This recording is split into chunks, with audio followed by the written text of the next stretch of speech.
여러분을 주님의 이름으로 환영하고 축복합니다. 창세기 3장 말씀을 읽다 보면 하나님께서 인간들에게 하신 첫 번째 질문이 있습니다. 혹시 그 질문이 무엇인지 아십니까? 하나님께서 아담에게 하신 질문입니다. 아담아, 내가 어디 있느냐? 죄를 지은 인간을 향해서 하시는 첫 번째 질문, 내가 어디 있느냐? 히브리어 원어로 보게 되면 카, 삼음절의 아주 짧은 그러나 강한 울림이 그 속에 있습니다. 내가 지금 어디 있느냐? 카. 이 질문은 태초의 질문으로 그치는 것이 아닙니다. 오늘 우리를 향한 질문입니다. 내가 어디 있느냐라는 이 질문은 하나님께서 아담이 어디 계신지 모르시기 때문에 하신 질문이 아닙니다. 이 물음은 단순히 아담이 있는 위치에 대한, 장소에 대한 물음이 아닙니다. 내가 지금 무엇을 하고 있느냐? 내가 지금 어디를 목적으로 삶을 삶고 살아가고 있느냐? 내가 지금 있어야 될 그 자리에 바르게 서 있느냐라고 물으시는 우리의 실존적인 물음입니다. 여러분, 이 질문은 오늘날 우리들에게도 동일하게 질문되어집니다. 누구야? 내가 지금 어디에 있느냐? 너는 지금 내가 있어야 될 그 자리에 서 있느냐? 너는 지금 어디를 향해서 걸어가고 있느냐? 내 인생의 종착역이 어딘지를 분명히 깨닫고서 하루하루의 삶을 살아가고 있느냐? 우리를 향한 물으시는 것입니다. 몰라서 물으시는 것이 아니라 우리로 하여금 자신의 실존을 직시하라 라고 말씀하시는 하나님의 음성입니다. 여러분에게 물으시는 이 질문의 물음 앞에 과연 여러분은 무엇이라고 답할 수 있겠습니까? 여러분, 저와 여러분의 인생의 종착역은 하늘 천국임을 믿습니다. 우리의 실존은 하늘 천국에 있습니다. 그렇다면 여러분, 천국은 무엇입니까? 여러분, 천국을 소망하며 삶을 살고 계십니까? 과연 여러분은 천국을 정말로 믿음으로 고백하며 살고 계십니까? 내가 지금 천국이 있다라는 확신이 여러분의 삶 가운데 있습니까? 여러분 중에 교회를 다니시면서 예수 그리스도를 믿고자 입술로 믿는다라고 고백하면서 천국과 지옥에 대해서 확신하지 못하시는 분이 계십니까? 바라기는 오늘 말씀을 통해서 천국에 대한 확실한 마음을 믿음으로 고백할 수 있는 시간 될 수 있기를 원합니다. 그리고 여러분의 인생의 목적지를 천국에 고정시키고 이 땅에서의 삶 또한 천국을 미리 맛보면서 살아갈 수 있는 은혜의 삶이 될 수 있기를 간절히 소망합니다. 물론 천국은 보이지 않는 것입니다. 천국을 가보지 않은 사람이 천국을 믿는다라는 것 참 쉽지가 않습니다.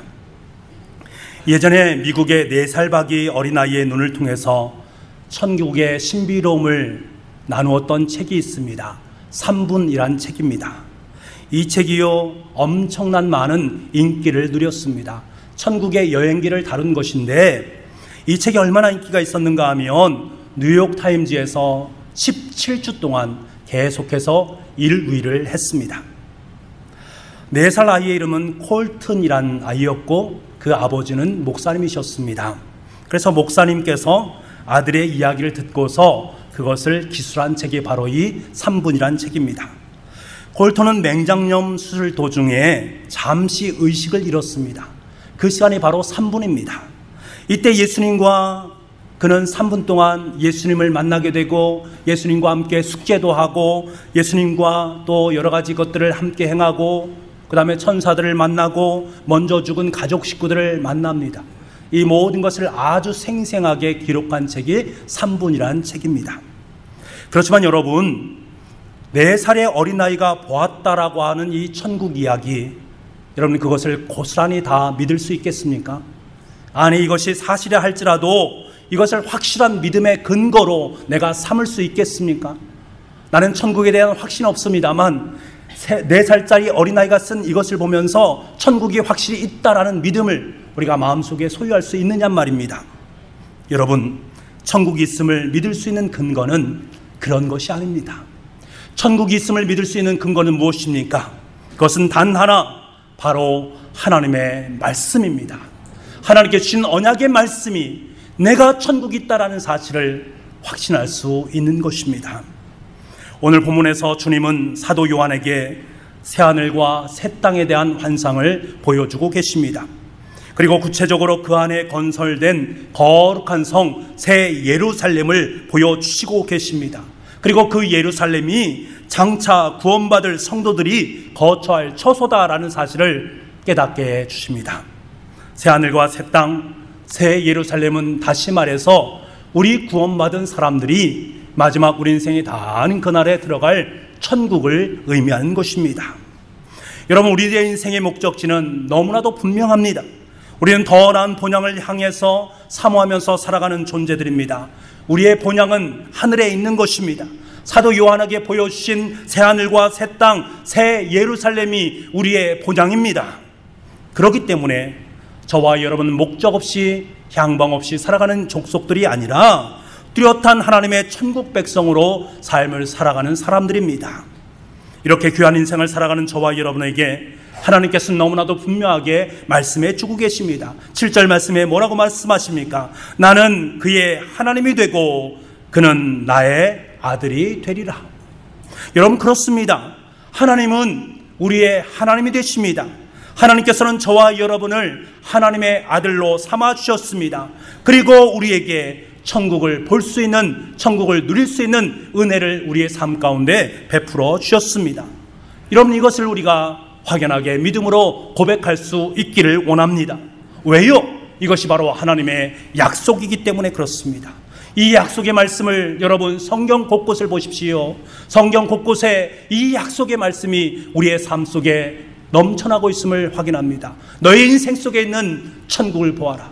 내가 너희 삶 속에 허락한 하나님 나라를 보아라. 그 나라 속에서 삶을 살아가라 라고 말씀하시는 하나님의 음성이 성경 곳곳에 배어 있습니다. 여러분, 모든 약속은 중요성을 갖지 않습니까? 약속의 중요성을 갖는 그 이유가 무엇입니까? 약속하는 이의 신실성 때문에 그렇습니다. 얼마나 놀라운 약속인가? 내가 얼마나 큰 약속을 소유하고 있는가? 그것이 중요한 것입니까? 아니요. 그것보다 더 중요한 것은 약속한 사람이 누구인가 하는 것입니다. 인간은 약속을 믿을 수가 없습니다. 잘 지키는 것 같지만 결정적인 순간에 인간은 약속들을 다 저버리는 그러한 사람들입니다. 하지만 여러분, 천국을 약속하신 분은 하나님이십니다. 하나님은 온 우주 만물을 만드신 창조주 하나님이십니다. 하나님은 신실하신 분이십니다. 신실하신 하나님께서 약속하신 그 약속은 변개함이 없으십니다. 5절 말씀을 보십시오. 5절 말씀에 얼마나 하나님께서 신실하신 분이신지, 약속을 얼마나 진실하게 지키시는 분인지를 우리에게 말씀해 주고 있습니다. 우리 5절 말씀 함께 읽겠습니다. 시작. 만물을 새롭게 하노라 하시고 또 이르시되 이 말은 신실하고 참되니 기록하라 하시고. 아멘. 이 구절을 유진 피터스는 메시지에서 이렇게 해석하고 있습니다. 보아라, 내가 모든 것을 새롭게 한다. 이 모든 것을 받아 적으라. 한마디 한마디가 다 믿을 수 있는 확실한 말씀이다. 여러분, 그렇습니다. 하나님의 말씀, 하나님의 언약은 한마디 한마디 다 의미 있는 말씀이고 내가 확실하게 믿을 수 있는 말씀입니다. 그 확실한 말씀으로 주님께서는 천국을 우리에게 말씀하시고 천국 백성된 우리들에게 내가 친히 하나님이 되겠다라고 말씀하시면서 내가 너희들을 하나님의 아들과 딸로 만들어 주겠다라고 약속하고 계십니다. 그러시면서 영원히 내가 너희와 함께 하겠다라는 약속의 말씀을 들려주십니다. 여러분, 이것을 확인하게 믿으시기 바랍니다. 저와 여러분은 하늘 천국 백성임을 믿습니다. 저와 여러분 하나님의 아들과 딸임을 확연하게 믿습니다. 지금 우리가 살고 있는 이 땅에서의 삶은 천국의 삶을 미리 맛보는 삶입니다. 죽음 이후에는 영원한 천국의 기쁨과 감격이 우리의 삶 가운데 임하게 될 것이고 하나님과 영원히 함께 그 천국의 삶을 누리게 될 줄 믿습니다. 그러므로 여러분, 천국이 저와 여러분의 실존이 될 수 있기를 간절히 소망합니다. 요한이 그랬듯이 믿음으로 하나님 안에서 이미 이루어진 천국을 맛볼 수 있기를 원합니다. 그래서 비록 이 땅에서 삶이 곤고하고 힘들고 어려운 부분들이 있지만 날마다 천국을 누리는 삶이기 때문에 저와 여러분의 인생 속에 기쁨이 사무쳐야 합니다. 그리고 우리가 잊지 말아야 될 한 가지 사실이 더 있습니다. 하나님께서는 천국에서 우리의 눈물을 닦아주시는 분이다라는 사실입니다.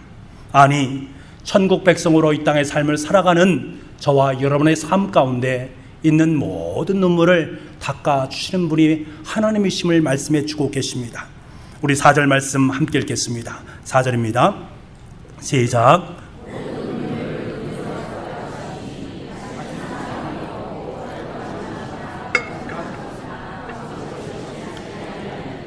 처음 것들이 다 지나갔음이러라. 아멘. 사도 요한이요, 반모섬에서 이 요한계시록을 쓸 당시에 주님의 말씀을 붙잡고 순종하는 성도들에게 가장 필요했던 것이 무엇인가 하면 하나님의 위로와 하나님의 희망과 하나님께 주시는 용기였습니다. 당시 초대교회의 상황은 성도들에게는 너무나도 참혹한 상황이었습니다. 로마의 황제를 숭배하지 않고 예수 그리스도를 믿음으로 고백한다라는 것은 환난과 핍박 그리고 죽음을 의미하는 것이었습니다. 많은 믿음의 선배들은요, 이 환난과 고통 가운데서 죽임을 당했습니다. 그들은 그 모든 것을 감수하면서 저 하늘 천국을 바라오면서 죽음을 감당했습니다. 그리고 이것을 참지 못하는, 이 고통을 참지 못한 대다수의 또 많은 사람들은 예수님을 떠나는 배교의 길에 들어서기도 했습니다. 그래서 주님께서는 말씀하시는 거예요. 내 눈에 있는 눈물을 씻어주겠다. 눈물을 씻어주겠다라고 말씀하신 것입니다. 이 말씀은 무슨 말씀인가? 성도들이 당하는 환난과 핍박을 없애주겠다. 궁극적인 승리를 내 삶 속에 안겨주겠다라고 말씀하시는 것입니다. 내 삶 속에 어려움과 고통으로 말미암아서 눈물을 흘리고 있느냐? 그러나 그 눈물은 세상이 닦아줄 수 없지만 하나님께서 그 눈물을 닦아주신다. 너의 삶 속에 있는 모든 눈물을 닦아주시면서 궁극적으로 너의 삶 속에 참된 승리를 안겨주겠다라고 약속하시는 주님의 음성입니다. 여러분, 이 말씀을 들은 극심한 환난 가운데 있었던 초대교회 사람들은 얼마나 그 말씀이 위로가 되었겠습니까? 내 삶 속에 어려움과 고통 가운데 있는 그 삶 속에서 주님께서 눈물을 닦아준대, 주님께 승리를 주신대 라고 약속하시는 이 말씀이 얼마나 힘이 되고 능력이 되고 용기가 되었겠습니까? 사랑하는 성도 여러분, 초대교회 믿음의 선배들이 고통과 죽음을 두려워하지 않은 이유가 무엇입니까? 그들이 몇몇은 배교하는 사람도 있었지만 그럼에도 불구하고 오직 믿음을 붙잡고 변절하지 않는 삶을 살 수 있었던 그것이 어디에 있습니까? 그들을 향하신 하나님의 위로하심입니다. 하나님께서 친히 하나님의 손으로 눈물을 닦아주시면서 승리를 안겨주시는 그 하나님의 위로하심 때문에 그들은 버틸 수 있었고 그리스도인의 삶을 살아갈 수 있었습니다. 이것은 오늘 살아가는 우리들에게도 동일하게 적용되는 것입니다. 오늘날 세상은 우리들에게 물질과 지식과 명예를 따를 것을 계속적으로 종용하고 있습니다. 세상의 권세 잡은 자들은 끊임없이 예수님을 믿음으로 고백하며 살아가는 사람들에게 힘듦과 어려움들을 안겨줍니다. 물질과 지식과 명예를 쫓지 않는 하나님의 백성들을 정신적으로 괴롭히고 사회적으로 소외를 시켜갑니다. 이런 세상에서 성도로서의 삶을 살아간다, 바른 천국 백성의 삶을 살아간다, 참으로 고통스럽고 슬픈 일입니다. 그럼에도 우리가 세상과 타협하거나 하나님을 저버리지 않을 수 있는 그 까닭이 어디에 있습니까? 그것은 바로 우리를 향하신 극한 하나님의 위로하심 때문입니다. 내 눈물을 닦아주시는 하나님의 위로하심, 승리를 안겨주시는 하나님의 위로하심이 저와 여러분의 삶 가운데 있기 때문입니다. 산소호흡기를 달지 않고도 숨을 쉬고 살아있음에 감사합니다. 뇌성마비 장애인인 송명희 시인의 고백입니다.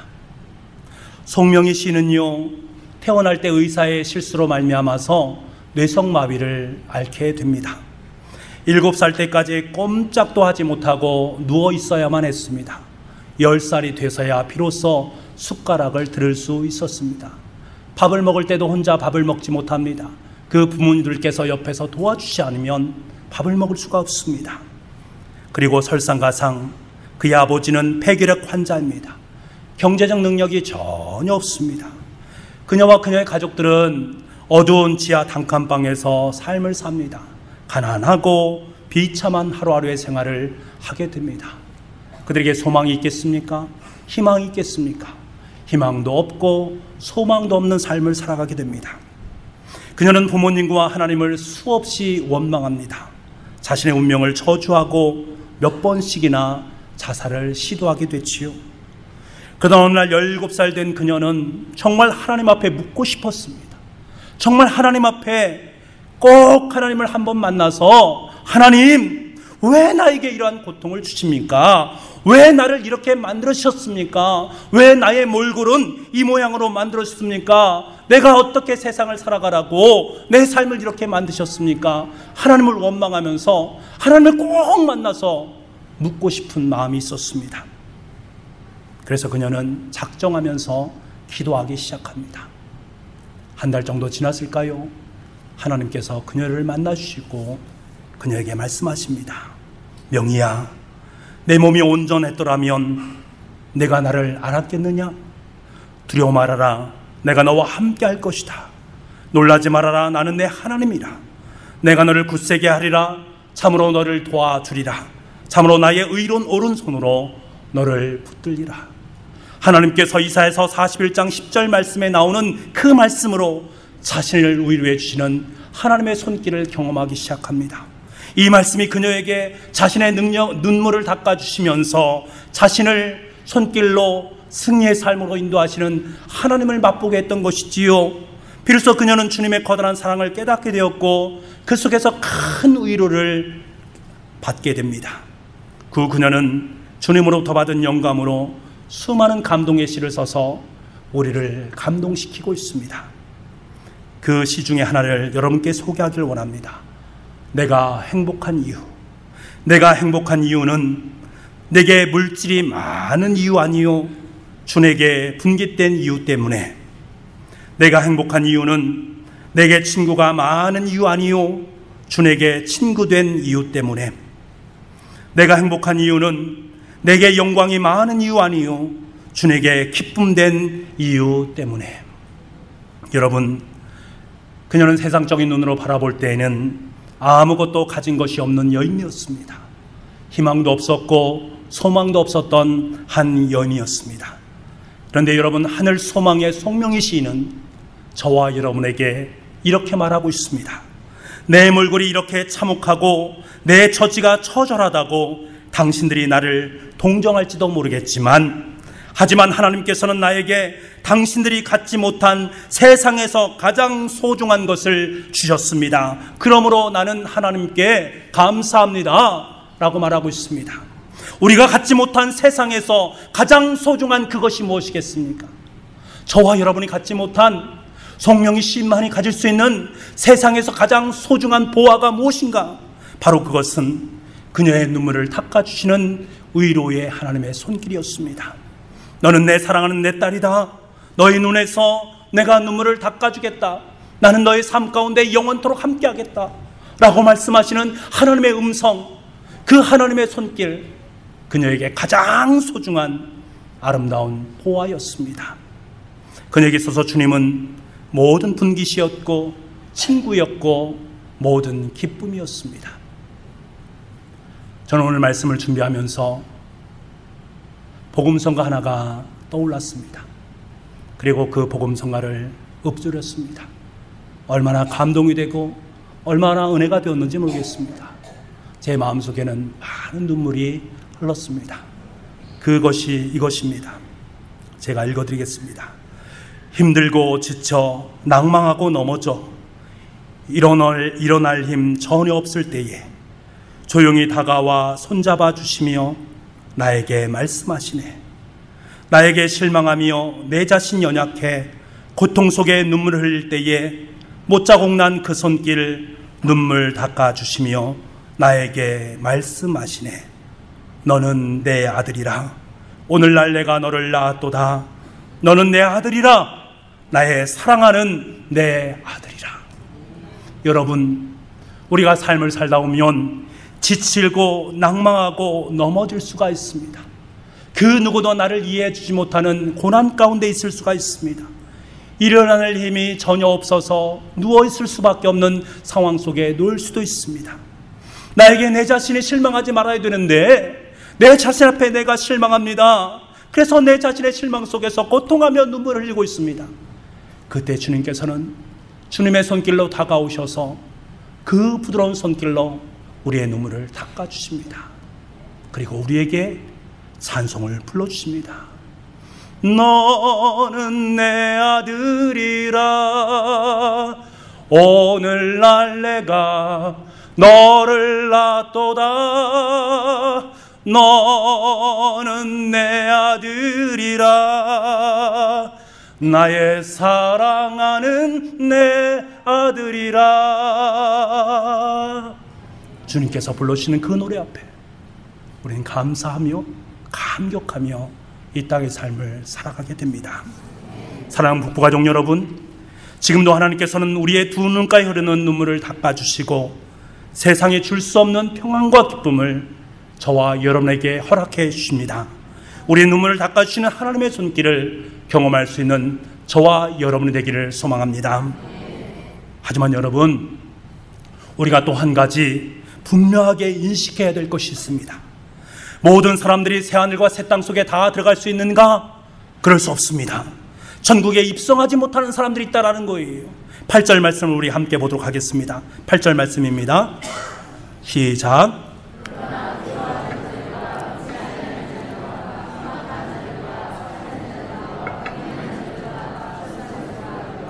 우상 숭배자들과 거짓말하는 모든 자들은 불과 유황으로 타는 못에 던져지리니 이것이 둘째 사망이라. 아멘. 사도 요한은요, 하나님의 자녀들과 정반대의 부류의 사람들이 있다라는 것을 언급하고 있습니다. 이들은 모두 하나님을 믿지 않고 불의하고 우상 숭배하고 윤리적으로 타락된 사람들이다라는 거예요. 다시 말해서 하나님을 멀리하는 사람들이다. 오늘 말씀은 분명히 이들에게 예비된 곳이 있다라고 말씀합니다. 그곳이 어디인가? 불과 유황으로 타는 못이다. 이곳은 사단과 그의 하수인들이 하나님의 심판을 받아서 영원히 거할 수밖에 없는 형벌의 처소, 곧 지옥을 의미하는 것입니다. 바로 이러한 영원한 형벌의 처소인 지옥으로 하나님을 멀리하는 사람들을 하나님께서 던져버리겠다라고 말씀하고 계십니다. 성경이 이것을 둘째 사망이다라고 이릅니다. 이는 영원한 사망, 곧 영원한 고통을 의미합니다. 여러분, 사람은 누구나 한 번은 죽게 마련 아닙니까? 히브리서 9장 27절 말씀에 이렇게 말씀합니다. 한 번 죽는 것은 사람에게 정해진 것이요 그 후에는 심판이 있으리니. 사람 모두 죽는 것은 정해진 것이다. 그 후가 중요하다. 그 후에 심판이 있다라는 거예요. 여러분, 사람은 원래 죽음 없이 창조되었습니다. 하지만 최초의 인간인 아담의 타락으로 말미암아 인간 속에 죄가 들어왔고 그 죄로 말미암아 우리는 사망이라는 것을 얻게 되었습니다.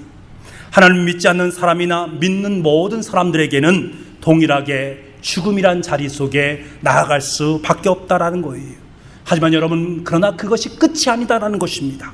하나님께서는 첫째 사망인 육체의 죽음 이후에 진정한 사망인 둘째 사망이 있다라는 거예요. 물론 모든 사람들이 둘째 사망을 당하는 것은 아닙니다. 하나님의 사람인 의인들은 둘째 사망을 당하지 않습니다. 둘째 사망을 당하는 사람들은 오로지 불의한 사람들을 의미합니다. 여러분, 의로운 사람과 불의한 사람의 기준점이 무엇입니까? 다른 것이 아니라 바로 예수 그리스도이십니다. 예수님을 구주로 고백하는 사람들에게는 이 둘째 사망이 지나간다라는 거예요. 여러분 보십시오. 출애굽을 앞두고 문설주에 어린 양의 피를 바른 이스라엘 백성들은 모두가 다 살아났습니다. 죽음이란 그림자를 뛰어넘는 은혜가 그들 가운데 있었습니다. 마찬가지의 모습이라는 거예요. 예수 그리스도의 보혈의 피, 십자가의 피를 덧입은 성도들에게는 이 둘째 사망이 넘겨져 간다라는 거예요. 하지만 그리스도를 믿지 않고 보혈의 핏자국이 없는 사람들에게는 이 둘째 사망이 여지없이 그의 삶 가운데 임한다라는 것입니다. 여러분, 이것은 제가 여러분을 말씀으로 위협하기 위함입니까? 천국이 있건 없건 나에게는 아무 상관이 없다라고 생각하시는 분들에게는 달갑지 않게 들릴 수도 있습니다. 천국과 지옥, 성경에 있는 얘기는 얘기지만 내 삶 속엔 그런 것이 없다라고 말하는 세상의 무수한 사람들, 이 말은 달갑지 않게 여길 수도 있습니다. 하지만 여러분, 이 말씀을 제가 지어낸 이야기입니까? 아닙니다. 이 말씀은 하나님께서 친히 저와 여러분에게 들려주시는 하나님의 말씀입니다. 주님의 음성에 귀를 기울이셔야 합니다. 여러분의 죽음을 향해서 두려운 마음으로 나아가는 그 모습, 이제 죽음이란 나락, 둘째 사망 속에서는 지옥으로 빠져들 수밖에 없는 우리의 삶의 모습이지만 주님께서 그것을 너무나 안타깝게 여기심으로 말미암아서 내 삶의 자리 속에 들어오셨던 거예요. 예수 그리스도의 보혈의 피를 저와 여러분의 삶 가운데 허락하셨던 거예요. 예수 그리스도의 십자가의 피를 저와 여러분의 삶 가운데 덧입혀 주신 것입니다. 이것을 의지하는 우리들에게 다가오셔서 눈물을 닦아주시고 궁극적으로 천국이라는 승리의 문을 우리의 가운데 열어주신 것입니다. 이 사랑의 고백을 여러분 기억하시기 바랍니다. 그렇기 때문에 우리는 우리의 신앙의 근본이신 예수 그리스도를 더욱 붙잡아야만 합니다. 예수님을 구주로 붙잡고 살아가는 사람들은, 또한 주님의 보혈을 선명히 덧입고 있는 사람들은 결코 둘째 사망에 처해지지 않습니다. 부디 저와 여러분의 신앙이 견고해질 수 있기를 원합니다. 결코 어떠한 유혹과 핍박 앞에서도 타협하거나 예수님을 멀리하지 않는 여러분이 될 수 있기를 원합니다. 우리의 생명은 예수 그리스도의 보혈의 피, 십자가의 피에 있다는 것을 기억할 수 있기를 원합니다. 사랑하는 성도 여러분, 천국은 참으로 눈물도 없고 슬픔도 없고 온갖 귀한 것들로 가득 찬 곳입니다. 이 땅에서 누릴 수 없는 큰 기쁨과 즐거움이 영원히 함께하는 곳입니다. 거기서 우리는 하나님의 무한하신 사랑을 받으며 그와 영원히 친밀한 교제를 나누게 될 것입니다. 거기서 우리는 하나님의 자유로운 손길로 인해서 이 땅 속에 흘렸던 모든 눈물들이 다 씻겨날 줄 믿습니다. 그곳에 들어가기 위해서 이 땅에서 견뎌야 했던 아픔들, 그 고통들, 그 수치와 괴로움들은 그곳에 들어가는 순간 눈 녹듯이 다 사라지게 될 것입니다. 하나님의 손길에 의해서 먹는 내 가슴 속에 하나님의 위로와 평강과 기쁨만이 가득 채워질 줄 믿습니다. 이번 주에는 추석 명절이 있습니다. 고향을 찾아 떠나시는 분들도 계시고 자녀들은 또 고향을 찾아오는 그러한 가정도 있을 것입니다. 이 명절에 주님께서는 저와 여러분에게 분명하게 말씀하십니다. 너희 자녀들에게 천국의 소망을 품을 수 있도록 해라. 온 가족이 얘기하면서 하나님의 나라 곧 하늘 천국 자리를 경험하라. 믿지 않는 가족들에게 하나님의 기쁜 소식을 전하라 라고 말씀하고 있습니다. 여러분, 우리의 삶 속에 천국은 현실입니다. 우리의 가족 속에도 이 천국은 현실이 되어야 됩니다. 믿지 않는 가족이 있다면 천국을 향해서 그들을 이끌어갈 수 있기를 원합니다. 저 지옥의 두려움, 죽음을 향해서 나아가는 그것을 바라보고서 그냥 우리가 그것을 방관한다면 하나님께서는 그것을 기뻐하지 않습니다. 그들의 삶의 자리를 이끌으셔서 하늘 천국으로 그들을 인도할 수 있기를 원합니다.